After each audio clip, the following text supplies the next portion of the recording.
Oh man, I can tell already this is going to be a bit of a sad one. It's concerning Daniel Ricciardo and how he believed in his Formula 1 dream until right at the very end. He did not give up on his F1 aspirations to presumably be the world champion one day until right at the very end when he was sacked by RB and replaced by Liam Lawson after the Singapore Grand Prix. But let's have a look at this, guys. Let's have a look at what's going on here, who said this, and just the overall story. Full article on the F1Chronicle.com as always. Daniel Ricciardo never gave up on his Formula 1 race seat until the very last moment, according to RB CEO Peter Bayer. Many of the popular Australian drivers' fans were furious that team owner Red Bull kept secret the news that Ricciardo would be replaced by Liam Lawson after the Singapore Grand Prix, when it was obvious to almost everybody that was the case. Yeah, he was very emotional during a lot of his interviews. He was speaking as if he knew it was over. He knew. He had to have known, and it must have been so difficult to go through all that, being like, well, I can't say anything, when really he's really wanted to talk about it and everything. So Bayer, though, said it was Ricciardo himself who asked the team to hold back the official confirmation of his ousting. We had agreed with Daniel that we would not communicate it, he told Automotor und Sport. We knew that it would look a bit odd, but we did it to protect our driver. It was his wish. According to Bayer, Ricciardo clung to the idea that he might be able to perform so well in Singapore that Red Bull might have to have a change of heart. Other rumours suggest a race win or podium in Singapore could have triggered contract clauses that guaranteed that he would be able to race on. He believed until the very end that he would finish in the front of qualifying and showing everybody what he could do, said Bayer.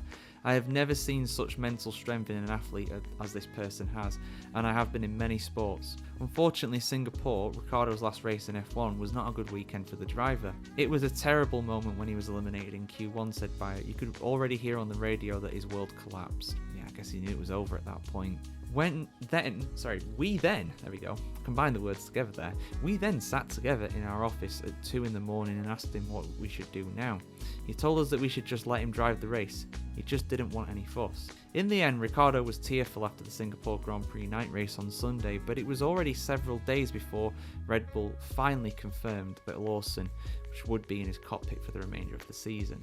Many of his fans were furious with Red Bull. As a team, we stood up for him. If Daniel had stayed until Abu Dhabi, of course, we would have celebrated his farewell with fireworks and a photo on the grid, like with what happened with Kimi Raikkonen. That's what everybody would have wanted. He also points out that it was Red Bull who actually gave Ricciardo a second chance to shine in Formula 1 after being axed by McLaren, also for poor performance after the end of 2022.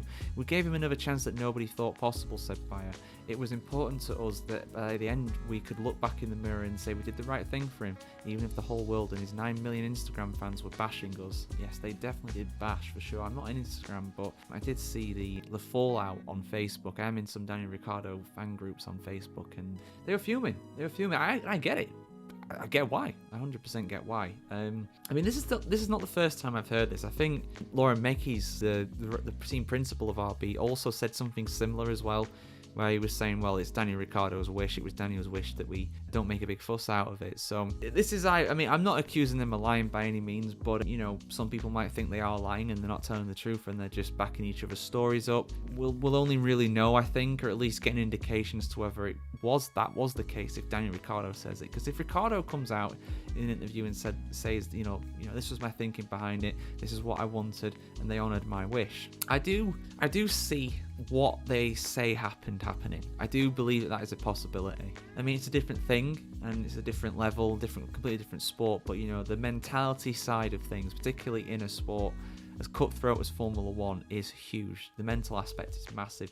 Damon Hill has been out in the media this week and saying how, you know, his rivalry with Michael Schumacher in the 1990s, you know, he felt defeated, he felt useless, he felt untalented because Schumacher made him feel like that. And that's not me having to go at Schumacher, that's me just saying that that's how Damon Hill felt. He was mentally destroyed by him. So you have to have that belief, that ultimate belief in your abilities, and Ricciardo needed that, and even that, unfortunately, in the end was not enough for him. So I can totally believe that he believed until the very end.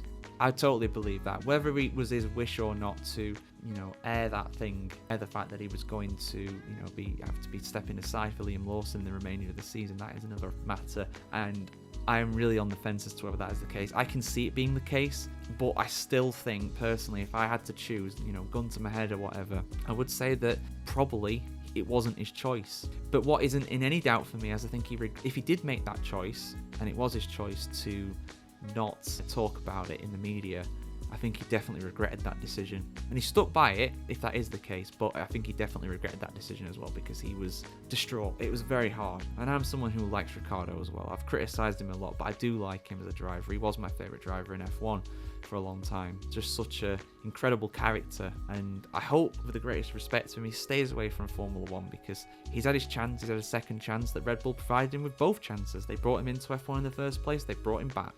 You know, tread it where it's due. They did that. You could also argue they sacked him this time as well, but so did McLaren, like Bayer rightfully points out. So, yeah, it's sad, but his time is over. He had his shot. He had 2 shots, which is 2 more shots than a lot of drivers get. Look at Felipe Drugovich. Look at Teo Pourchaire. You know, not everybody who does well in the junior categories is able to make it to F1. It's brutal. It's cutthroat. So, yeah, those are my kind of thoughts on it, guys. What do you think? Do you think Daniel Ricciardo had any say in how that news was broken? Let us know your thoughts in the comments below. And, of course, keep it subscribed to the F1Chronicle.com to see much more news and opinion pieces on the world of F1 just like this. Like, share, comment, subscribe, ring the bell as well. And we'll see you very soon, guys. Have a good one.